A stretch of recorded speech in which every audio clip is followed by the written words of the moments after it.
Trevor the traction engine was enjoying his work in the vicarage orchard. Birds were singing and apples were ripening on the trees. It was a lovely day. "Hello, Trevor," said James. "You look as bright and cheerful as my red paint." "Oh, I am," replied Trevor. "What's that noise?" "It's the bees," laughed Trevor. "They're all in these boxy things called beehives. I'm taking them to the station.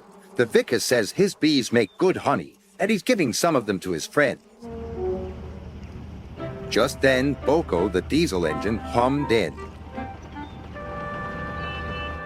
"Take care, you two. Don't make the bees angry. They might sting you." James didn't like being told what to do by a diesel, and he buzzed away. "Goodbye, Trevor," called Boko, and set off to see Doc at the next station. Bill and Ben, the tank engine twins, were busy arranging cars, but they scampered off when they saw Boko. "I remember the first time I met those two," laughed Boko. "They nearly made my eyes pop out. Edward soon put a stop to their games." "Edward is the only one who can keep Bill and Ben in order," chuckled Duck. "I sometimes call them the bees." "A good name," replied Boko. "They're terrors when they start buzzing around." James bustled in. "What's that, Duck? Are you afraid of bees? They're only insects after all, so don't let that buzzbox diesel tell you different." "His name is Boko, and he didn't.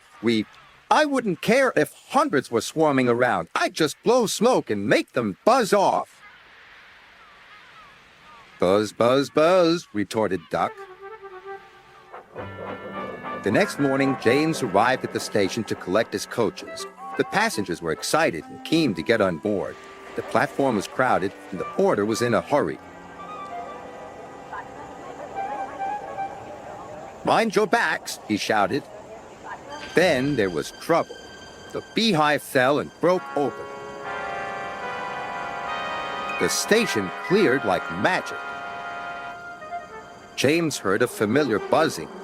The bees were too cold to be cross, so they buzzed around the fireman, hoping he'd mend their hives. But he didn't understand, nor did his driver, so the bees turned to James. His boiler was nice and warm. "Buzz off," hissed James. One bee burned his foot. "Oh, oh." The bee thought James had burned him on purpose.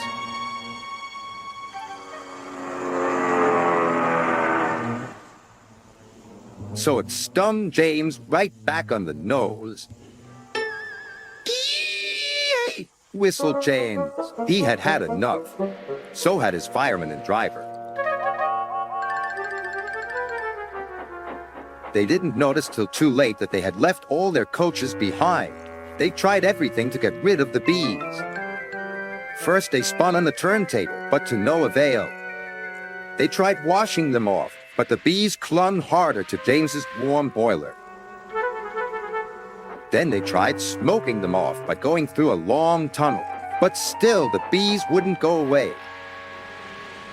"It's no good, James," said his driver. "We'll just have to go back to the orchard and fetch another hive."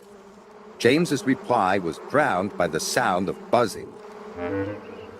The vicar was waiting anxiously for James. When he arrived, the bees swarmed straight into their new home. "Come on, James," said his driver. "What you need now is a good hose down." Later that evening, James was resting in the shed when the vicar came to see him. "Thank you for saving my bees," he said. "It's a pity it's not Christmas. Then we could call you James the Red-Nosed Injun." Everyone laughed, even James. But instead, they decided to call James the Bee's Knees, which means they thought he was more useful than ever.